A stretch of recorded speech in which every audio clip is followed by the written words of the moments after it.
Hey there, subscribe to my channel, and also press this bell icon so you never miss any new updates, cause whenever we upload new video you will get a notification on your phone.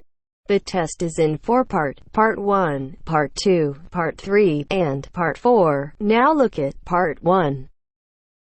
Part 1. 1. You are going to hear a conversation taking place in the airport.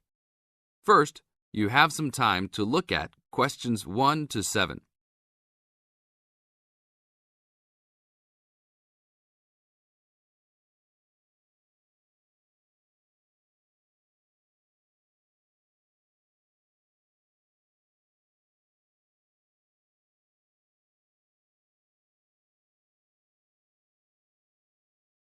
Now listen to the tape and answer the questions.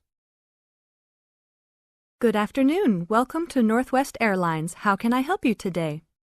I'd like to check in for the 2 o'clock flight to Nairobi. Okay. Oh, that flight has been moved back to 2:45. Nothing major, just a weather delay that the plane experienced in Casablanca. May I have your name, please? Sure. It's Jim Harkness. Is that Harkness with 2 S's? Yep. And that's Jim with 1 M. Got it. Oh, I see you're connecting from Beijing. You sure are getting around. Yeah. I'm the director of the Worldwide Fund for Nature in Beijing. I'm going to Nairobi for a conference on conservation planning. Fascinating. Will you have any luggage to check in? Yes. 1 bag, 1 carry-on, and 1 laptop. Fine. Put the bag on the scale, please. We are going to fill out customs forms before departure. Can I ask about the contents of your check-in bag? Sure. It's clothing, personal effects, some gifts, and a few books. Thanks. What seating would you prefer, aisle or window? I'd like a window seat, 3 rows back from those large TV screens if possible. Let me see here. We have 1 4 rows back. Is that okay? Yeah, I just hate being right in front of those screens. Then I have to watch every dumb movie that comes on.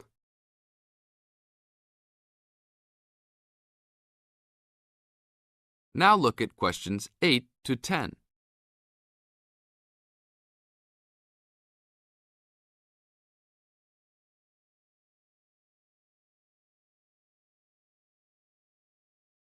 As the talk continues, answer questions 8 to 10. I understand. Is that your carry-on? Yes, I bought it in India last year. It sure is a nice bag. Unfortunately, I think it's too big for the overhead storage compartment.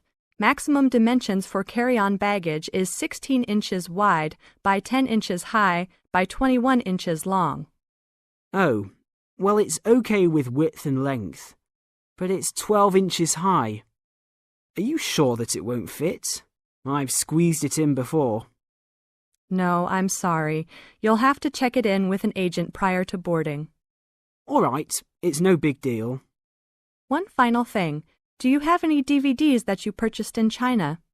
Yes, I have my own music CDs. Okay, that's fine. We're not allowed to transport DVDs. We're working on controlling copyright regulations imposed by WTO. Sure, I understand. Is that everything? Yes, it is. You have a wonderful flight now. Thank you. That is the end of Part 1. You now have half a minute to check your answers.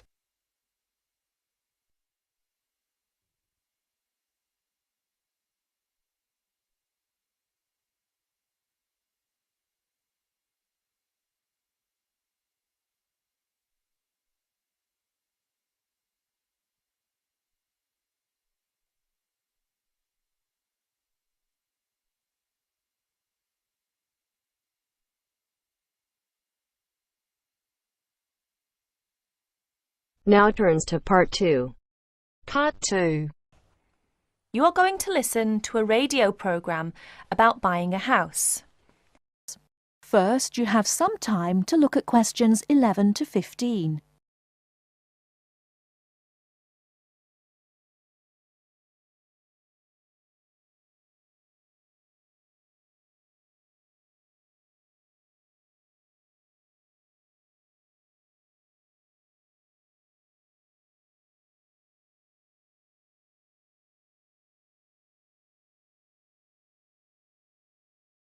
Now, listen carefully and answer questions 11 to 15. Good afternoon, listeners. Today, I'd like to welcome Edward Fox, who is going to talk to us today about buying a house. Edward. Thank you, Eunice. For most people, at least, buying a house is a major life event, and probably the single most expensive item you are ever likely to buy. It is also a place that you can make your home. Therefore, thinking carefully before you make a purchase is of the utmost importance. One of the most important things to consider before buying any property is the location. Because remember, it is where you plan to spend a large part of your life, or indeed the rest of your life in some circumstances. Therefore, consider the type of life you enjoy leading. Are you a very sociable person who enjoys nightclubs and discos? If so, then you may wish to consider something close to the city, or indeed in a city where it is convenient for all types of nightlife. On the other hand, if, like me, you prefer a quieter life, then you may want to consider something away from the city. However, do remember that proximity to your place of work is also important. Indeed, we spend most of our life at work, and you don't want to have to spend 2 or more hours every day travelling to work now, do you? Therefore, transport is the utmost importance. City suburbs, however, are often conveniently located for commuting to work, All for shopping. without being in the heart of a busy city. You may, however, think that a house in the suburbs would be far too expensive. Yet houses located in cities can often exceed the price of suburban houses. So check out the prices. You may be surprised. Family is another important consideration. You may prefer a house that is away from a busy street or main road. And of course, remember that children have to attend school. Is there a good school in the area, or would your children have to travel a long distance to get to school? Therefore, if you have children, or you plan to have children, location is a very important factor. And of course, remember that a family influences the size of the property. Before you hear the rest of the talk, you have some time to look at questions 16 to 20.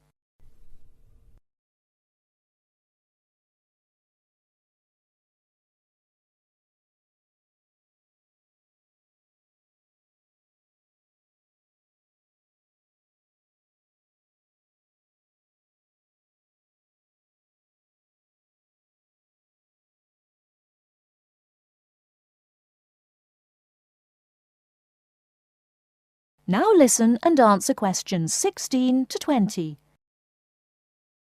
And of course, remember that a family influences the size of the property. There are, of course, various types of houses. There are detached houses which stand alone and are not joined by to another building. Then there are semi-detached houses, which, incidentally, are the most common, and for good reason, because they are less expensive than detached houses. This is because they are, in fact, 2 houses joined together, and therefore take up less space. And finally, there are townhouses, which are many houses joined together to form a long row. But don't think that townhouses are less expensive than semi-detached houses. They rarely are. This is because they are usually built in cities where the prices of property is very expensive indeed. The age of property is another consideration. If you're considering buying an old house, beware. You may be faced with expensive repairs and renovation bills. So have the house thoroughly checked by a professional surveyor before you decide to buy. But then again, there are things you can look for yourself. Things such as the condition of the woodwork, especially doors and windows that can be expensive to replace.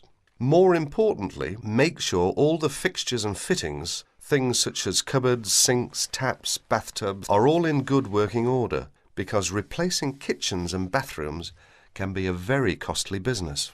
And don't forget the garden. If the property has one, if you enjoy gardening, then fine. But if you don't enjoy gardening, then you may prefer a small garden as opposed to a big one. But even if you do enjoy gardening, it is important to remember that gardens take up a lot of your time.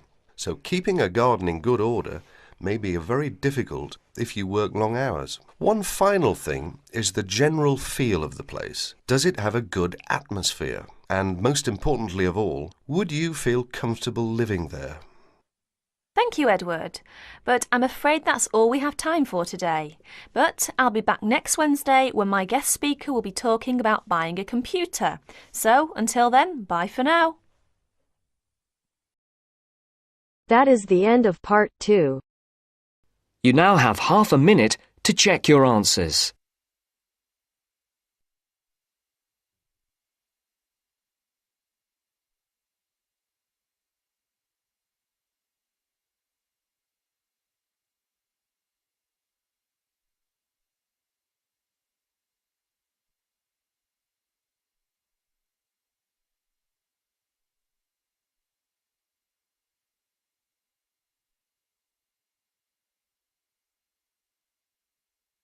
Now turns to part 3. Part 3. You will hear a discussion between a professor and university students about online learning. First, you have some time to look at questions 21 to 27.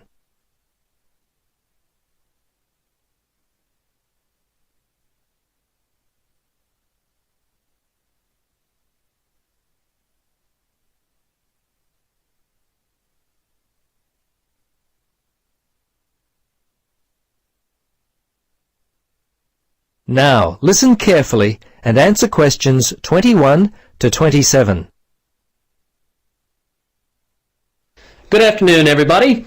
As part of our education studies, we're going to continue our look at online learning and examine what it takes to be successful in this area. Perhaps I should start by asking you to answer the question. Yes, Edward? Well, I guess one of the most important things for successful study would be discipline. I mean, you don't have to physically be in a class, so you'd have to really make sure you did your coursework. Yes, this is correct. In fact, my first point relates directly to this. Make sure you regularly plan enough study and assignment time. I separate the two because although they relate, they're not exactly the same. With study time, you're focusing on general information as you plan for tests. But with assignments, you might be focusing on presenting more specific information. What else? Yes, Sylvia. Well, it seems to me that before you even start studying, you should make a well-informed and carefully planned decision about which university you're going to study at. Yes, I was going to say that too. It's important to work out where you're going to study first. And another thing you should consider is your career objective. Your course of study should relate to your job. Absolutely correct. Once you've worked out where you want to study. Another thing to consider is your attitude towards study. You should build a positive attitude, take responsibility for your learning. Unlike regular classroom learning, no one will be there to stand over you and make sure that you do the work. As with regular learning, it's also important that you work hard in your own time to build your written and spoken language proficiency, as well as your ability to improve your analytical and logical reasoning. You should develop research skills which allow you to make the best use of your time.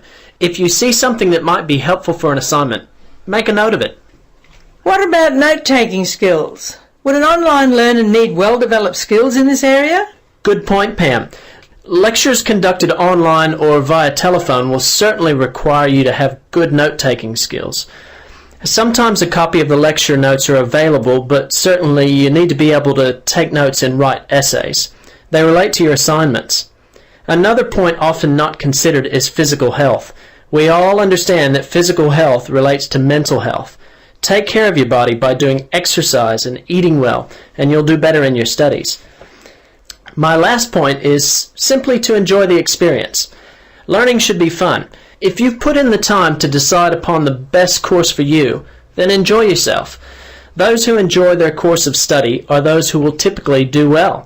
So students should choose their course well. Before you listen to the rest of the discussion, you have some time to look at questions 28 to 30.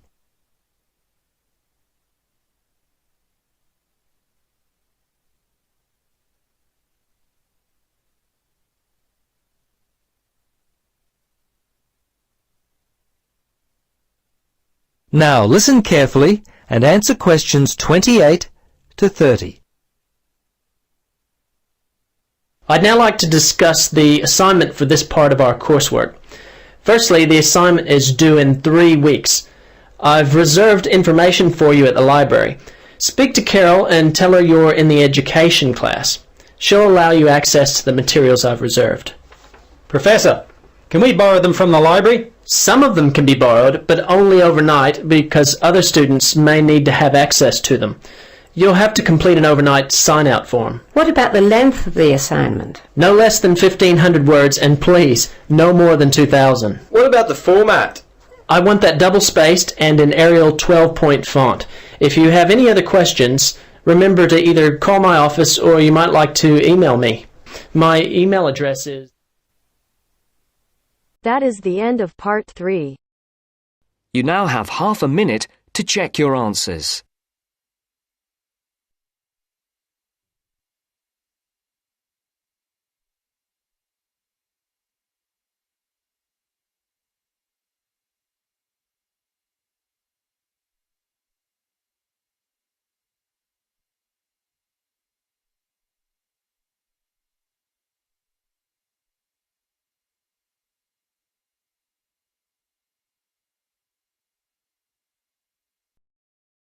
Now turns to Part 4. Part 4. You will hear a talk about the pitfalls and pleasures of being a postgraduate student. Look at questions 32 to 37.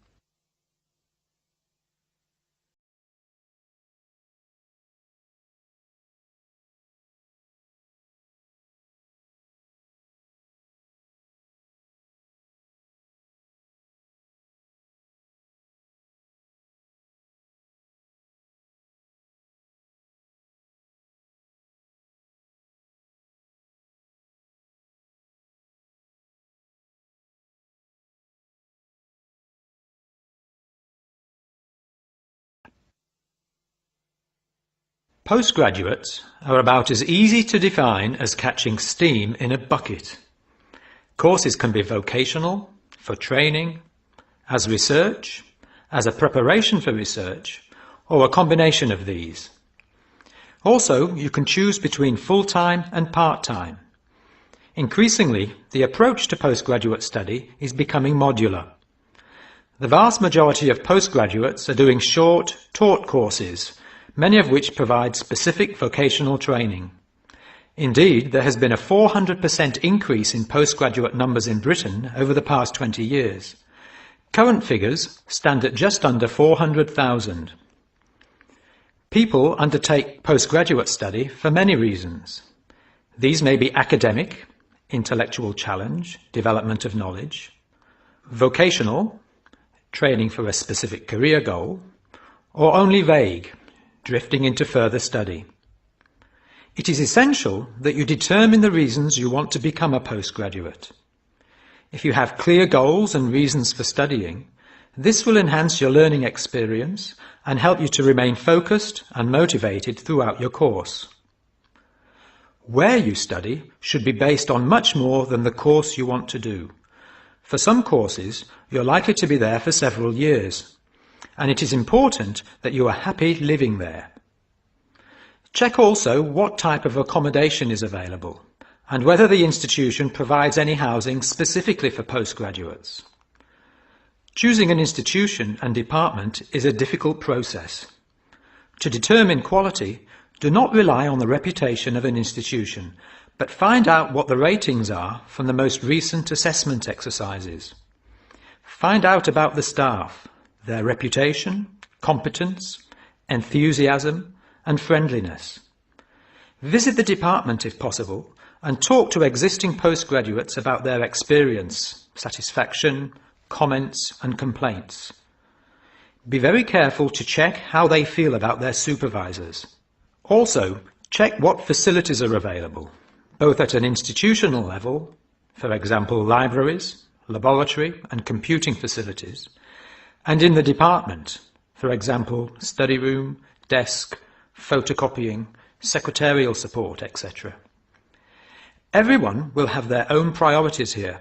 I am always anxious to check the computer support available and regard it as slightly more important than library access.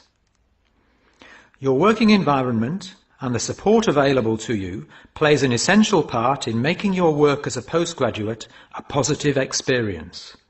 Life as a postgraduate can be very different to your other experiences of education. Things that can distinguish your experience are the level of study, independence of working, intensity of the course, the demands on your time, and often the fact that you're older than the majority of students. These factors can contribute to making you feel isolated. However, there are several ways you can make sure that this is either short-lived or does not happen at all. Many student unions have postgraduate societies that organise social events and may also provide representation for postgraduates to both the student union and the institution. Departments can also help to create a sense of identity and community, and often have discussion groups available. Don't be afraid to talk to staff about any difficulties you might be having. Of course, universities provide counselling services, but we have found that the best advice comes from talking to other postgraduates who may have faced similar difficulties. Look at questions 38 to 40.